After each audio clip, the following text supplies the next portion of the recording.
Selam gözenler. Ne gene pay edersiniz? Selam Dado. Selam Dado. Ben anlatırım dostlarıma. Hani biz cumartesine papşoyları getiririz eve. Pek önemli bir gün. Ben Taligal'ın yardımlayacağım size. İş daha hızlı gidecek. Biz de yardım edeceğiz soyma papşoyları. Hem doldurma onları sepetlere. Bu iş tamam bizim kuvvetimize göre. Kalina, 21. asır artık gidiyor. Var mı nice böyle işleri yeniden yapma? Belki bakacağız internetten nasılsa drone.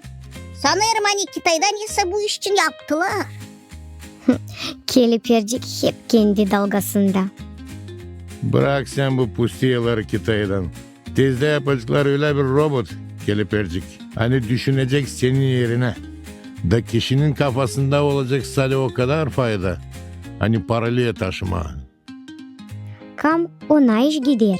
Korkar gözüm. Dil lazım bize robotlar. Biz yardımlayacağız Dado.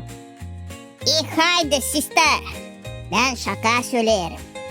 Yardımlama hazırız. Elbette ki.